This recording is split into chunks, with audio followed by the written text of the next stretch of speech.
ভেনেজুয়েলার president Nicolas মাদুরোর সঙ্গে সাম্প্রতিক সময়ে ফোনে কথা হয়েছে বলে স্বীকার করেছেন যুক্তরাষ্ট্রের প্রেসিডেন্ট ডোনাল্ড ট্রাম্প।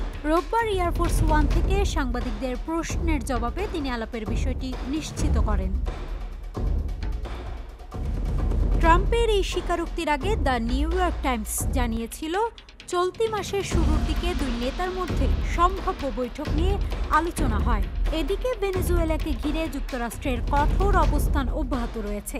ট্রাম্প সম্প্রতি ভেনেজুয়েলার উপর আকাশসীমা সম্পূর্ণ বন্ধ থাকতে পারে বলে মন্তব্য করায় দেশটিতে সামরিক হামলার শঙ্কা দেখা দেয়। যুক্তরাষ্ট্র ক্যারিবীয় অঞ্চলে মাদকবাহী সন্দেহভাজন নৌকার বিরুদ্ধে অভিযান চালাচ্ছে এবং ভেনেজুয়েলাকে মাদক পাচারের পেছনে দায়ী করছে। অন্যদিকে মাদুরো অভিযোগ নাকচ করে দিয়ে বলেন, ট্রাম্প তার সরকার উৎখাতের ষড়যন্ত্র করছে এবং ভেনেজুয়েলার জনগণ ও সেনাবাহিনী যে কোনো আগ্রাসনের বিরুদ্ধে প্রতিরোধ গড়ে তুলবে। News desk, Manabzamin.